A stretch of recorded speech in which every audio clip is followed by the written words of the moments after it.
Bismillahirrahmanirrahim. Assalamualaikum warahmatullahi wabarakatuh. Alhamdulillahirrahmanirrahim. Kita bisa ketemu lagi ya pada hari ini, pada pagi ini dengan saya Heri Prasetyo ya, pada mata kuliah farmakologi untuk mahasiswa perawat. Pagi hari ini bagaimana keadaan saudara semua? Alhamdulillah semua dalam keadaan sehat. Semoga masih semangat untuk belajar ya.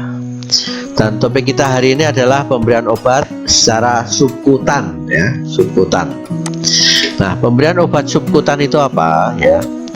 Obat itu diinjeksikan ke dalam jaringan ya, di bawah kulit atau subkutis ya. Subkutan itu di bawah kulit ya.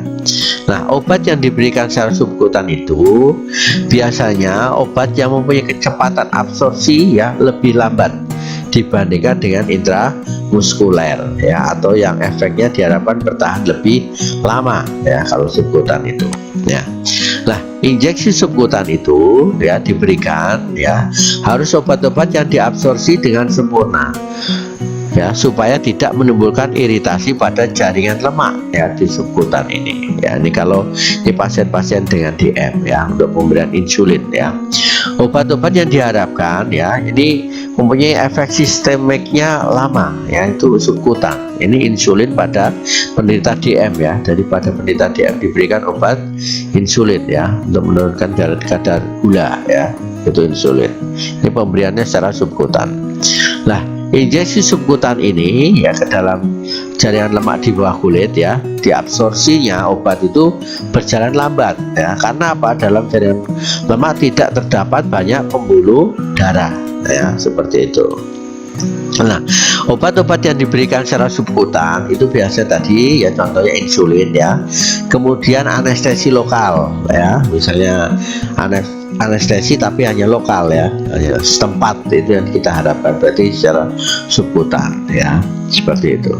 Nah, tujuan dan lokasi injeksinya ya, ini memasukkan obat jaringan subkutan di bawah kulit dengan yang untuk diabsorpsi ya. Ini jadi lengan perut bawah ya, lengan atas sebelah luar, sepertiga dari bahu misalnya, paha atas sebelah luar, ini bisa. Ini paha atas sebelah luar, ini kulit tadi ya, bawah perut ya. Nah, ini lengan atas. Oke, seperti itu. Nah, ini obat-obat dapat menyebar ya, dapat diserap secara perlahan-lahan. Ini untuk tujuan dan lokasinya. Nah, apa indikasinya? Indikasinya itu bisa dilakukan pada pasien yang sadar atau tidak sadar ya.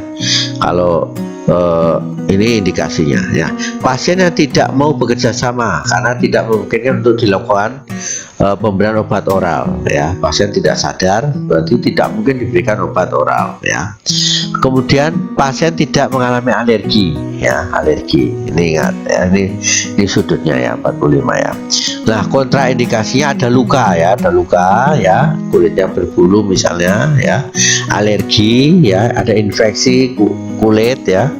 Injeksi tidak diberikan pada daerah yang nyeri atau merah, atau ada gatal, atau ada udim ya, edema ya, seperti itu. Jadi ini ya, berarti harus mengenai subkutan, ini subkutan ya. Kalau ini kulit itu kan dermis ya, epidermis, dermis baru subkutan.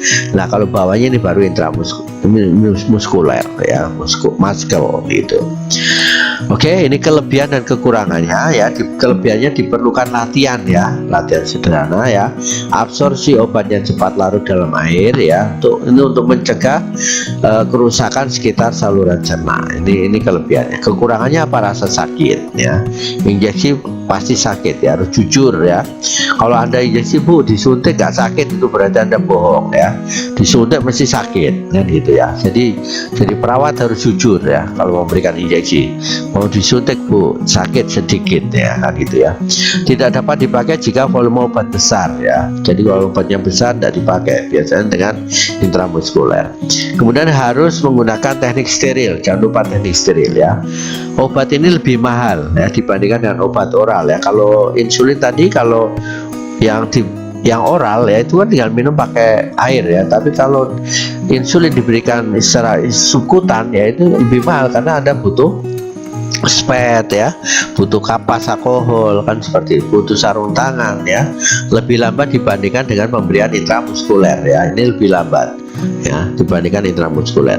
Dapat menyebabkan kecemasan ya, biasanya pasien mengalami kecemasan, jadi Anda harus menggunakan teknik relaksasi ya, seperti itu.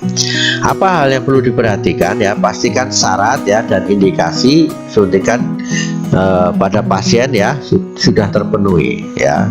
Jadi harus betul-betul terjaga sterilitas alat ya, dan bahan yang digunakan terus steril.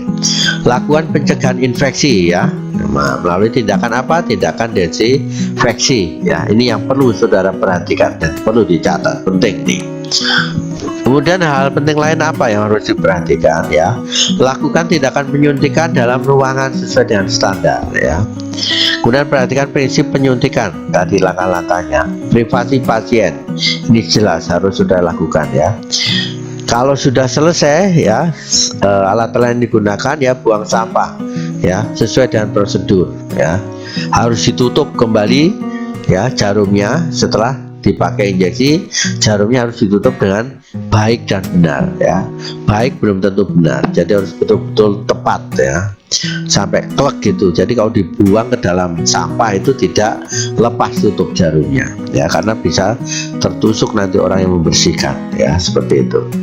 Ini teknik perbandingannya ya, intraderma, intrakutan, subkutan, injeksi ya. Ini beberapa contoh ya. Oke, ini sudutnya tadi yang sudah kita bahas ya, 10-15 ini ya ada beberapa referensi yang berbeda ya, seperti itu. Jadi ini harus kita perhatikan. Ini ada ukuran jarumnya ya. Tadi kalau untuk intraderma atau intrakutan tadi untuk tuberkulosis ya tadi ya. Nah ini untuk subkutan, ini lengan atas 45 derajat. Oke, biasanya ukuran jarumnya digunakan ini ya. Oke, 23 sampai 25 ya. Ini panjang jarumnya ya. Oke, seperti itu.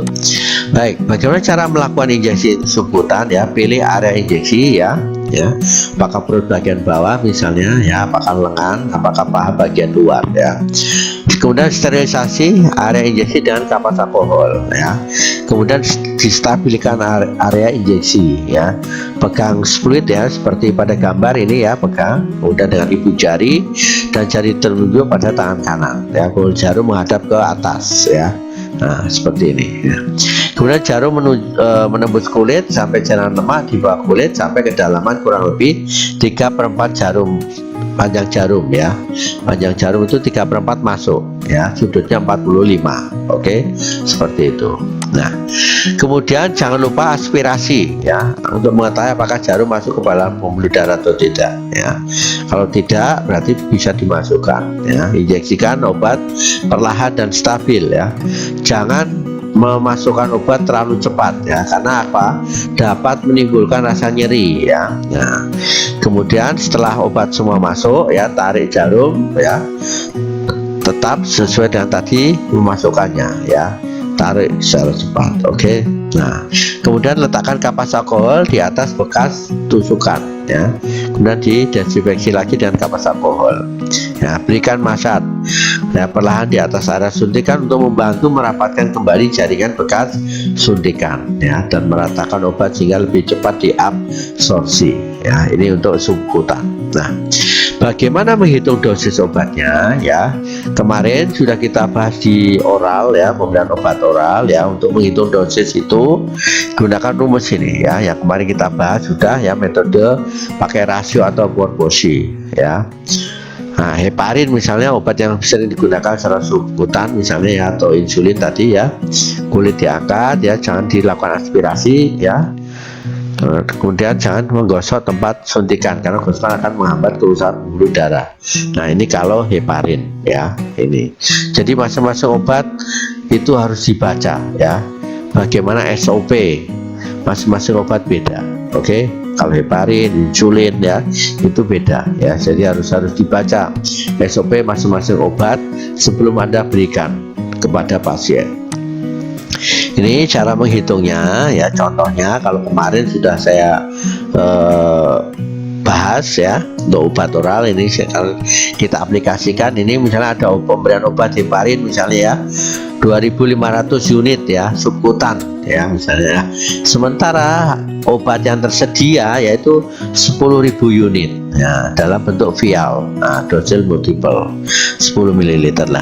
Ini gunakan rumus yang kemarin yang kita bahas obat oral ya. Nah, dosis yang dianjurkan berapa ya 2.500 unit. Nah, dosis obat yang tersedia berapa 10.000. Nah, ini kita kalikan ya berapa 1 ml ya.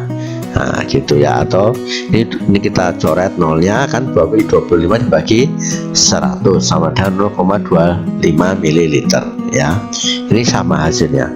Anda mau menggunakan rumus ya dengan metode rasio atau proporsi ya seperti ini sama hasilnya. Oke, seperti itu. Nah, nanti tolong saudara jawab ini untuk latihan ya soal-soal ini. Ini ada obat ya yang diperintahkan adalah 4.000 unit ya subkutan. Sementara tersedia ya 10.000.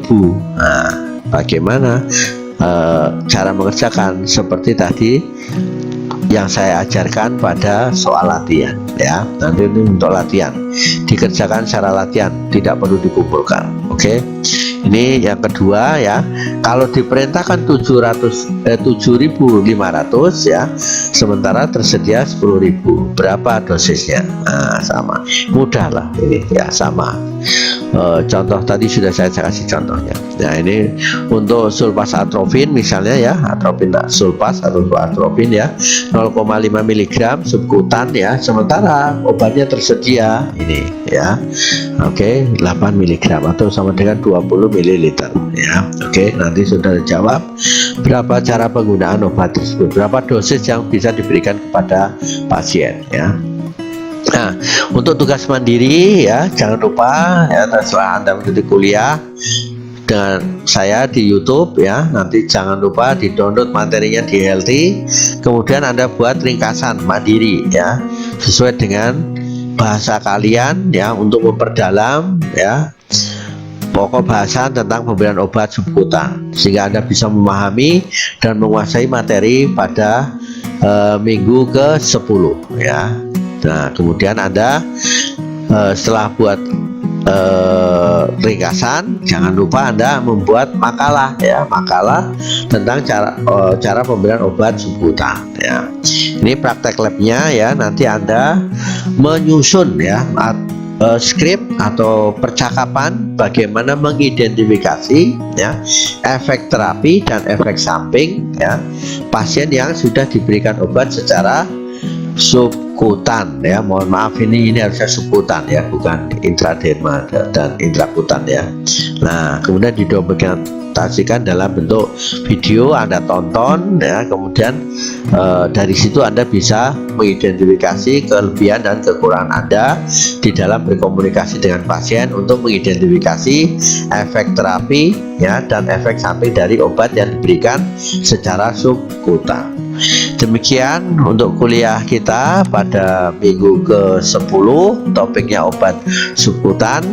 Semoga Anda bisa paham ya, bisa jelas. Jangan lupa untuk terus belajar ya, pahami, baca berulang kali, jelas, kemudian dengarkan penjelasan saya yang ada di YouTube ya. Jangan lupa untuk melakukan subscribe ya, berikan komentar yang positif ya, sehingga Anda bisa menguasai materi dengan baik. Demikian mahasiswa yang berbahagia, mari kita tutup kuliah kita pada kesempatan hari ini ya dengan membaca hamdalah bersama. Alhamdulillahirobbilalamin. Terima kasih atas perhatiannya. Teriring doa semoga kalian sukses di dalam mengikuti perkuliahan dan mendapatkan hasil yang bagus nanti dalam ujian akhir. Terima kasih. Wabillahi taufiq hidayah. Wassalamualaikum warahmatullahi wabarakatuh.